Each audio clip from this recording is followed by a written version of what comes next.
অৰুণোদয় 3.0 হিতাধিকাৰীসকললৈ এই ভিডিঅ'টো অতিকৈ গুৰুত্বপূৰ্ণ কিয়নো যিসকল অৰুণোদয় হিতাধিকাৰী আছে তেওঁলোকৰ কিন্তু বেংক একাউণ্টত ডিবিটি সিস্টেমটো অন কৰি দিব লাগিব আৰু যিটো বৰ্তমান সময়ত কিন্তু আপুনি ঘৰত বহি আপোনাৰ মোবাইল ফোনৰ সহায়তে অনলাইনৰ জৰিয়তে ডিবিটি সিস্টেমটো অন কৰিব পাৰিব।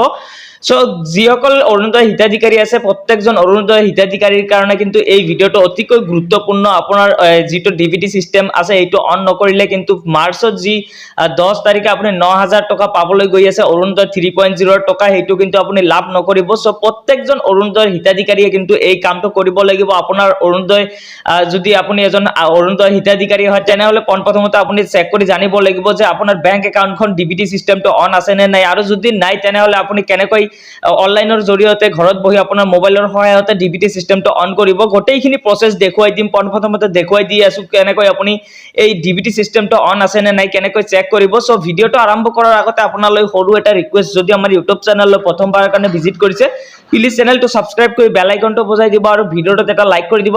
প্ৰথমতে আপোনালোকক দেখুৱাই দি আছো যে কেনেকৈ চেক কৰিব আপোনাৰ বেংক একাউণ্টখন আপোনাৰ ডিবিটি সিস্টেমটো অন আছে নে নাই। চেক কৰাৰ কাৰণে আপুনি আপোনাৰ মোবাইল ফোনৰ যিকোনো এটা ব্ৰাউজাৰ ওপেন কৰি ল'ব। মই গুগল ব্ৰাউজাৰটো ওপেন কৰি লৈছো। ওপেন কৰাৰ পিছতে সাৰ্চ বাৰত সাৰ্চ কৰি দিব আধাৰ বেংক সিডিং স্ট্যাটাস বুলি। সাৰ্চ কৰাৰ লগে লগে ইউআইডি বেংক সিডিং স্ট্যাটাস মাই আধাৰ যিটো পোৰ্টেল আছে সেইটো খোল খাব। প্ৰথমতে যিটো সাইট আছে সেইটোত ক্লিক কৰি দিব। ক্লিক কৰাৰ লগে লগে আন এখন নতুন পেজ খোল খাব আৰু অকণমান স্ক্ৰল ডাউন কৰিব। ডাউন কৰাৰ পিছতে ইয়াতে দেখিব পাৰিব বেংক সিডিং স্ট্যাটাস, তাত ক্লিক কৰি দিব। ক্লিক কৰাৰ লগে লগে আন এখন নতুন পেজ খোল খাব আৰু ইয়াতে দেখিব পাৰিছে লগইন টু আধাৰ ভায়া অটিপি। আপোনাৰ অটিপি বেছত এইটো লগইন কৰিব পাৰিব। ইয়াতে এন্টাৰ আধাৰ নাম্বাৰ যিটো আছে তাত আপোনাৰ আধাৰ কাৰ্ডৰ নম্বৰটো বহুৱাই দিব। আধাৰ কাৰ্ডৰ নম্বৰটো বহুৱাৰ পিছতে তলত এটা ক্যাপচা কোড দেখিব। সেই ক্যাপচা কোডটো আপুনি এইটো বাক্সত ফিল কৰি দিব। ক্যাপচাটো বহুৱাৰ পিছতে তলত দেখিব পাৰিব লগইন উইথ অটিপি, তাত ক্লিক কৰি দিব। লগইন উইথ অটিপিত ক্লিক কৰাৰ লগে লগে আপোনাৰ আধাৰ কাৰ্ডৰ সৈতে যিটো মোবাইল নাম্বাৰ লিংক আছে সেই মোবাইলত কিন্তু এটা অটিপি যাব আৰু এই অটিপিটো আপুনি ইয়াতে বহুৱাই দিব। অটিপিটো বহুৱাৰ পিছতে তলত দেখিব পাৰিব লগইন, তাত ক্লিক কৰি দিব। লগইনত ক্লিক কৰাৰ লগে লগে আন এখন নতুন পেজ খোল খাব আৰু অকণমান স্ক্ৰল ডাউন কৰি আকৌ আপুনি বেংক সিডিং স্ট্যাটাস তাত ক্লিক কৰি দিব। ক্লিক কৰাৰ লগে লগে ইয়াতে দেখিব পাৰিব congratulation your Aadhaar bank mapping has been done, অৰ্থাৎ মোৰ ইয়াতে দেখিব পাৰিছে বেংক সিডিং স্ট্যাটাস এইটো এক্টিভ হৈ আছে। এইটো এক্টিভ থকা মানে আপোনাৰ বেংক যিটো একাউণ্ট আছে সেইটো ডিবিটি সিস্টেমটো অন আছে। আপুনি একো টেনশ্যন ল'ব নালাগে। আৰু কিছুমানৰ কিন্তু এইটো বেংক সিডিং স্ট্যাটাস যিটো আছে সেইটো ইনএক্টিভ বুলি দেখুৱাব। মই আন এটা দেখুৱাই দি আছো।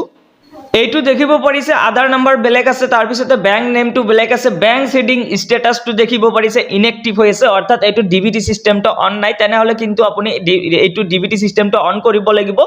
এতিয়া মই দেখুৱাই দি আছো কেনেকৈ আপুনি এই ডিবিটি সিস্টেমটো অন কৰিব। আপুনি কিন্তু আপোনাৰ হাতত থকা মোবাইল ফোনটোৰ সহায়তে অতি সহজতে কিন্তু আপুনি এই ডিবিটি সিস্টেমটো অন কৰিব পাৰিব। জাস্ট আপুনি ভিডিঅ'টো সম্পূৰ্ণ শেষলৈকে চাই থাকিব। মই সম্পূৰ্ণখিনি আলোচনা কৰি আছো, সো ভিডিঅ'টো শেষলৈকে চাই থাকিব। এইটো দেখিব পাৰিছে ইনএক্টিভ, অৰ্থাৎ এইটো ডিবিটি সিস্টেমটো অন নাই।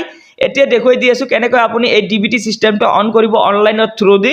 তাৰ কাৰণে আকৌ আপুনি বেকলৈ উভতি আহি আপোনাৰ মোবাইল ফোনৰ যিকোনো এটা ব্ৰাউজাৰ ওপেন কৰি আপুনি সাৰ্চ বাৰত সাৰ্চ কৰিব NPCI বুলি। সাৰ্চ কৰাৰ লগে লগে প্ৰথমতে যিটো সাইট খোল খাব NPCI, তাত ক্লিক কৰি দিব। ক্লিক কৰাৰ লগে লগে কিন্তু এনেকৈ পেজটো শ্ব' হ'ব আৰু ৰাইট সাইডত ওপৰত দেখিব পাৰিব 3 লাইন আছে, তাত ক্লিক কৰি আপুনি ডেস্কটপ সাইটটো অন কৰি দিব। ডেস্কটপ সাইটটো অন কৰাৰ লগে লগে কিন্তু আপোনাৰ মোবাইলটো কম্পিউটাৰ আকাৰত কাম কৰিব ধৰিব। আৰু প্ৰথমতে ওপৰত কেইটামান অপচন দেখিব পাৰিব। ইয়াতে দেখিব পাৰিছে সেকেন্ড নম্বৰত কাস্টমাৰ, তাত ক্লিক কৰি দিব। ক্লিক কৰাৰ লগে লগে কিন্তু এনেকৈ শ্ব' হ'ব আৰু ইয়াতে দেখিব পাৰিছে ভাৰত আধাৰ সিডিং এনেবল বেছ, তাত ক্লিক কৰি দিব।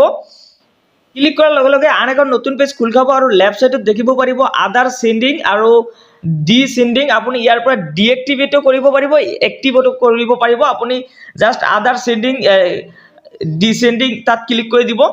ক্লিক কৰাৰ লগে লগে ইয়াতে দেখিব পাৰিছে ৰিকুৱেষ্ট ফৰ আধাৰ সিডিং বা ডি সিডিং। আপুনি ইয়াতে আপোনাৰ আধাৰ নম্বৰটো এন্টাৰ ইউৰ আধাৰ নম্বৰ ইয়াতে বহুৱাই দিব। আধাৰ নম্বৰটো বহুৱাৰ পিছতে দেখিব পাৰিছে ৰিকুৱেষ্ট ফৰ আধাৰ সিডিং। আপুনি এই সিডিং অপচনত টিক মাৰ্ক লগাই দিব। আৰু যদি আপুনি ডিএক্টিভেট কৰিব বিচাৰিছে অৰ্থাৎ ডিবিটি সিস্টেমটো অফ কৰিব বিচাৰিছে তেনেহলে ডি সিডিংত ক্লিক কৰি দিব। তাৰ পিছতে ইয়াতে দেখিব পাৰিব সিলেক্ট ইউৰ বেংক, ইয়াতে আপুনি সিলেক্ট কৰি দিব আপোনাৰ যিটো বেংকৰ একাউণ্ট আছে সেইটো ইয়াৰ পৰা আপুনি সিলেক্ট কৰি দিব।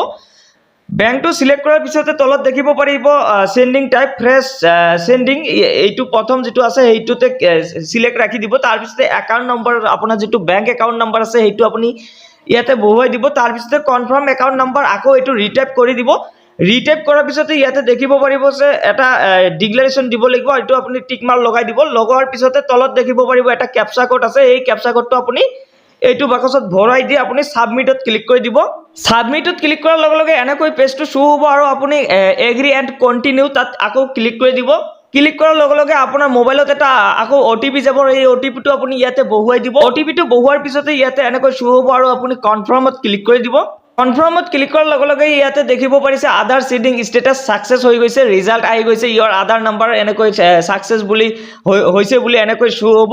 আৰু এনেকৈয়ে কিন্তু আপুনি অতি সহজতে আপোনাৰ মোবাইলৰ সহায়তে DBT চিষ্টেমটো অন কৰিব পাৰিব। আপুনি কোনো কম্পিউটাৰৰ দোকানত যাব নালাগে, কোনো এটকা আপোনাৰ খৰচ নহয়, আপুনি জাষ্ট আপোনাৰ মোবাইল ফোনৰ সহায়তে কিন্তু এই DBT চিষ্টেমটো অন কৰিব পাৰিব। আৰু এই প্ৰত্যেকজন অৰুণোদয় 3.0 হিতাধিকাৰীয়ে কিন্তু এই DBT চিষ্টেমটো অন কৰিব লাগিব, অন্যথা কিন্তু আপুনি মাৰ্চৰ যি 10 তাৰিখে আপুনি 9,000 টকা পাবলৈ গৈ আছে তাৰ পৰা কিন্তু আপুনি বঞ্চিত হ'ব। আৰু আপোনাৰ এই অৰুণোদয় 3.0 যিটো বেনিফিচিয়াৰী লিষ্ট আছে তাৰ পৰাও কিন্তু নামটো কৰ্তন হ'ব। আৰু বহুতে কমেণ্ট কৰি থাকে যে মোৰ অৰুণোদয় 3.0 বা অৰুণোদয় 2.0 টকাটো নাপালো বা এই মাহত অহা নাই। আপুনি প্ৰত্যেকজন অৰুণোদয় হিতাধিকাৰীয়ে কিন্তু এনেকৈ পোনপ্ৰথমতে চেক কৰি জানিব লাগিব যে আপোনাৰ বেংক একাউণ্টখন DBT চিষ্টেমটো অন আছে নে নাই। যদি DBT চিষ্টেমটো অন নাই তেনেহ'লে কিন্তু আপুনি অতি সোনকালে আপোনাৰ মোবাইলৰ সহায়তে এই প্ৰচেছটো ফ'ল' কৰি আপুনি DBT চিষ্টেমটো অন কৰি দিয়ক আৰু অতি সোনকালে কিন্তু আপুনি টকা পাবলৈ গৈ আছে। এইখিনি আছিল আজিৰ ভিডিঅ'। যদি ভিডিঅ'টো ভাল লাগিছে আপোনাৰ বন্ধুবৰ্গলৈ শ্বেয়াৰ কৰি দিব